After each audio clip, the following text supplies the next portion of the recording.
ബിസ്മില്ലാഹിർ റഹ്മാനിർ റഹീം. സൂഫിയാക്കൾ ലോകം, അവരുടെ വർത്തമാനങ്ങൾ, അവരുടെ ഇബാറാത്ത്, ഇത് തിരിയാത്ത ആളുകൾ അവരെ പിന്നാലെ കൂടി ഈമാൻ നഷ്ടപ്പെടുത്താൻ പറ്റില്ല. കേൾക്കി,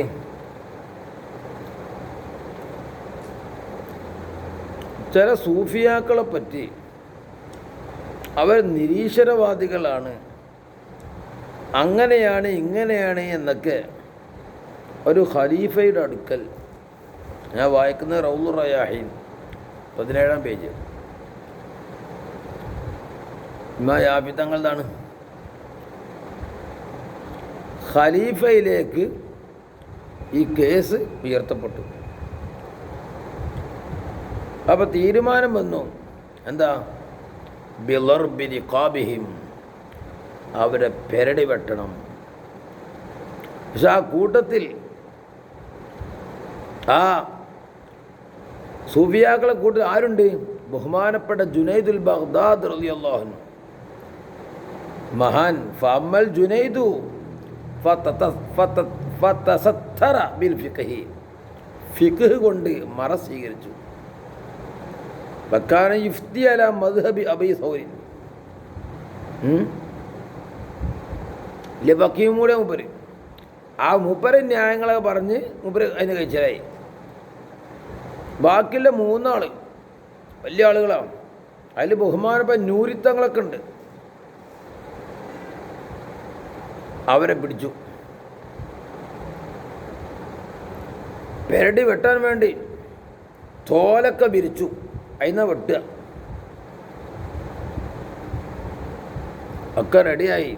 ഈ സമയത്ത് ആ 3 ആളിൽപ്പെട്ട ബഹുമാനപ്പെട്ട ഫതഖദ്ദമ ശൈഖുൽ ആരിഫു ബില്ലാഹി അബുൽ ഹുസൈൻ നൂരി, മഹാൻ മുന്നോട്ടങ്ങ് വന്നു. എന്നെ വെട്ടിക്കൊളിയാറുണ്ട്.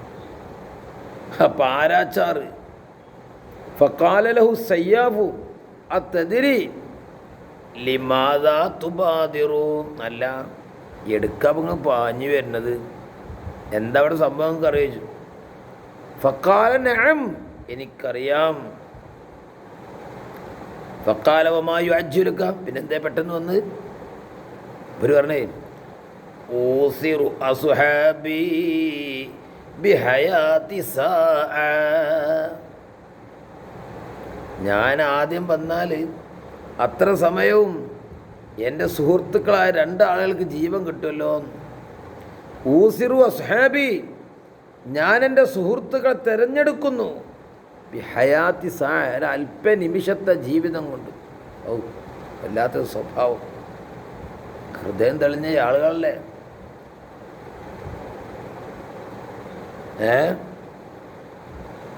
ഇത് കണ്ടപ്പം ആരാച്ചർ ഫതഹയ്യറ സയ്യാഫു, സയ്യാഫ് എന്തായി?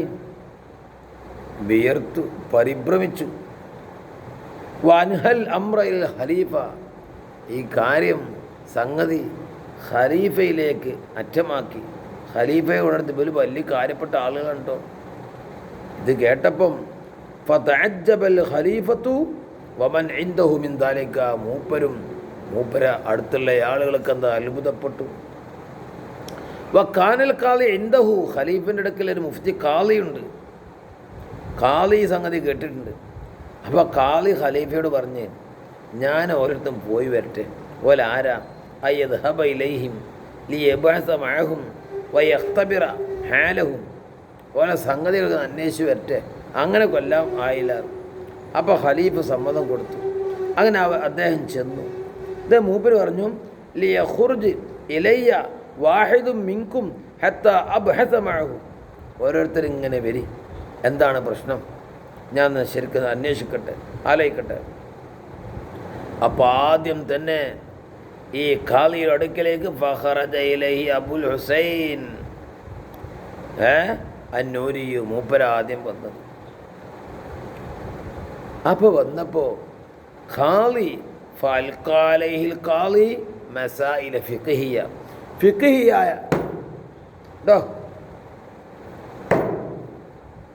ഫിഖ്ഹിയായ കുറേ മസ്അലകൾ മൂപ്പരോടൻ ചോദിച്ചു. ആരോട്? ബഹുമാനപ്പെട്ട നൂരിത്തങ്ങളോട്. അപ്പം മഹാനർ ഫൽതഫത അൻ യമീനിഹി, വലഭാഗത്തേക്കൊന്ന് തിരിഞ്ഞു നോക്കി. പിന്നെ സുമ്മൽതഫത അൻ യസാരിഹി, പിന്നെ ഇടഭാഗത്തേക്ക് തിരിഞ്ഞു നോക്കി.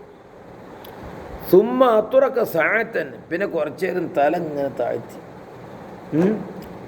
സുമ്മ അജാബഹു അനിൽ കുൽ, പിന്നെ എല്ലാത്തിനെ തൊട്ടും അവിടെ കൃത്യമായി മറുപടി പറഞ്ഞു. എന്നിട്ട് ഇവന് ഉപരി പറഞ്ഞു, അല്ല സുമ്മ ജാല യഖൂലു വബഅദു, കേട്ടോ ഉപരി പറയണേ, ഇന്നലില്ലാഹി ഇബാദ, അള്ളാഹ്ക്ക് കുറച്ച് കുട്ടികളുണ്ട്, മാനാക്കല്ലോ, അള്ളാഹ്ക്ക് കുറച്ച് അടിമകളുണ്ട്. ഇതാ ഖാമു ബില്ലാ, അവർ അള്ളാഹുവിനെ കൊണ്ട് നിൽക്കുന്നവരാണ്.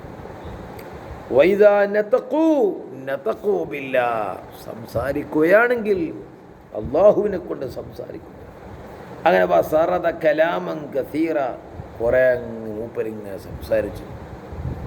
ഇത് കേട്ട് ഖാലിയ അന്തം വിട്ടില്ലേ. അബ്കൽ ഖാലിയ, മൂപ്പരുടെ സംസാരം ഖാലിയെ കരയിപ്പിച്ചു. സുമ്മസാലഹുൽ ഖാലി അനിൽത്തിപാത്തി, പിന്നെ ഖാലി അവരുകൾ മൂപ്പരോട് ചോദിച്ചു, എന്തിന് വലതുഭാഗത്തേക്കും ഇടഭാഗത്തേക്കും തലയിരിച്ചിരുന്നത്?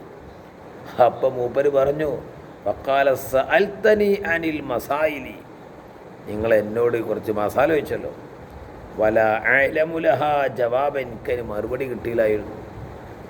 ഫസഅൽതു അൻഹാ സ്വാഹിബൽ യമീൻ, അപ്പം ഞാൻ അതിനെ സംബന്ധിച്ച് എൻ്റെ വലഭാഗത്തുള്ള മലക്കിനോട് ചോദിച്ചു.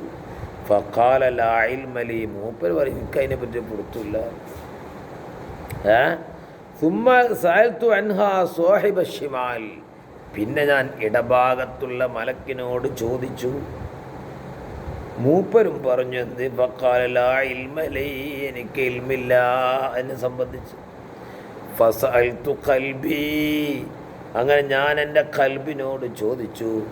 ഫഅഖ്ബറ ലി ഖൽബി അൻ റബ്ബി, എൻ്റെ ഖൽബ് എന്നോട് വർത്തമാനം പറഞ്ഞു. ആരെ തൊട്ട്? ഞാൻ റബ്ബി, എൻ്റെ റബ്ബിനെ തൊട്ട്. ഖൽബ്, നമ്മൾ പറഞ്ഞില്ലേ, നമ്മളെ ഖൽബിൻ്റെ അകത്ത്, നമ്മളെ ഹൃദയത്തെ, നമ്മളെ ഹൃദയം, ഖൽബ്, റൂഹ് എന്നൊക്കെ പറയുന്ന ആലമുൽ മലക്കൂത്തിൻ്റെ ഒരു ജുസ്, ഒരംശം നമ്മിലുണ്ട്. അതുകൊണ്ട് നമുക്ക് പറക്കാം. ആലം മലക്കൂത്തിൽ രാജാളി എന്നോവർ, നമ്മളെ തീരെ ശ്രദ്ധിക്കണില്ലല്ലോ. നമ്മക്കെന്താ, നല്ലോണം തിന്നണം, കുടിക്കണം, സുഖമായി ജീവിക്കണം, ഉറങ്ങണം. നമ്മൾ കാര്യമായ യഥാർത്ഥ മനുഷ്യനായ ആ റൂഹിനെ, കൽബിനെ, ഹൃദയത്തെ മറന്ന് നമ്മൾ ഈ ബോഡിയെ അങ്ങനെ സംസ്കരിക്കുകയാണ്, തത്ഹീർ ചെയ്യുന്നു, ശുദ്ധിയാക്കുന്നു, മൊഞ്ചാക്കുന്നു. എടോ, ഇത് 6 അടി ഖബറിൽ കൊണ്ടുവച്ചാൽ ആണ് ചീഞ്ഞു പോകും. ചില ശരീരങ്ങളൊക്കെ എന്തായി, ആ പരിശുദ്ധാത്മാവ് ബന്ധപ്പെട്ട ചില ബോഡികൾ എന്താവും, ആ റൂഹിൻ്റെ പവർ കൊണ്ട് ഈ ബോഡിക്കും പവർ ഉണ്ടായി ചിലപ്പോൾ അതേമായി നിൽക്കും, അധികം പോവില്ലേ. അപ്പം നമ്മളടുത്തുണ്ടേത് ആ കൽബ്. അതിനെ വൃത്തിയാക്കിയാൽ ആലമുൽ മലക്കൂത്തിലൂടെ പറന്ന് കളിക്കാം. മാഷാ അല്ലാഹ്. റസൂലുള്ളാഹി തങ്ങൾ പോയില്ലേ, എവിടേക്കേ പോയി? അതൊക്കെ എന്തുകൊണ്ടാ? ആദ്യേ അല്ലാഹു തആല ചെറുപ്പം 2-3 പ്രാവശ്യം ഓപ്പറേഷൻ ചെയ്തില്ലേ, കൽബൊക്കെ വൃത്തിയാക്കിയില്ലേ. മൂപ്പര് പറയാ, ഫഅഖ്ബറനി ഖൽബി അൻ റബ്ബി, ഞാൻ എൻ്റെ കൽബിനോട് ചോദിച്ചപ്പോൾ കൽബ് അള്ളാഹുവിനോട് ചോദ്യം എനിക്ക് പറഞ്ഞു തന്നു. ഫഅജബ്തുക ബിദാലിക, അങ്ങനെയാണ് ഞാൻ നിങ്ങൾക്ക് അതുകൊണ്ട് മറുപടി പറഞ്ഞത്. മാഷാ അല്ലാ. ഇത് കേട്ടപ്പോൾ കാലിക്കാകെ വേജാറായി. നമ്മളിപ്പോൾ ഈ മൂന്നാളെയും കൊല്ലാല പരിപാടിയാണ്. സൂഫിയാക്കളാണ്. ഓരോ ചില ഇബാറത്തുകളും ചില പദപ്രയോഗങ്ങളും ഇവർക്ക് തിരിഞ്ഞിട്ടില്ല. അതിൻ്റെ പേരിൽ കൊല്ലാൻ തീരുമാനിച്ചിരിക്കുകയാണ്. ഫഅർസലൽ ഖാലി ഇലൽ ഖലീഫ. അങ്ങനെ ഖാലി ഖലീഫയിലേക്ക് ഒരാളെ അയച്ചു. എന്ത് പറഞ്ഞുകൊണ്ട്? യഖൂലു ലഹു ഇൻ കാന ഹൗലായി സനാദിഖത. ഇവർ സിന്ദീഖുകളാണെങ്കിൽ, നിരീശ്വരവാദികളാണെങ്കിൽ, ഫലൈസ അലാ വജ്ഹിൽ അർളി മുസ്ലിമുൻ, പിന്നെ ഭൂമിൻ്റെ മേലൊരു മുസ്ലിമും ഇല്ലട്ടോ. അർത്ഥം ഇവർ വലിയ ആളുകളാണ്. ഓല വർത്താനം ഓല നമുക്ക് തിരിയാതെയായി പോയി. കണ്ടില്ല? അപ്പോൾ സൂഫിയാക്കളെ എന്തെങ്കിലും കേൾക്കുമ്പോഴേക്ക് നമ്മൾ എന്തെങ്കിലും പറയേണ്ടി വരും. നമ്മളെ ശറഅനെതിരെ പറയുമ്പം പറയേണ്ടി വരും. എന്നാലും ശ്രദ്ധിക്കണം. എന്തെങ്കിലും കാട്ടിക്കൂട്ടാൻ പറ്റില്ല. മാഷാ അല്ലാ. അല്ലാഹു തആല നമ്മളിലുള്ള ആലമുൽ മുൽക്കായ ഈ പേടകം, ആലമുൽ മലക്കൂത്തിൻ്റെ അംശമായ ഹൃദയം, ഖൽബ്, റൂഹ്, അതിനെ വൃത്തിയാക്കി അള്ളാഹുവിലേക്ക് വിലയം പ്രാപിക്കാൻ റബ്ബ് നമുക്ക് തൗഫീക്ക് നൽകട്ടെ. അൽഹംദുലില്ലാഹ്.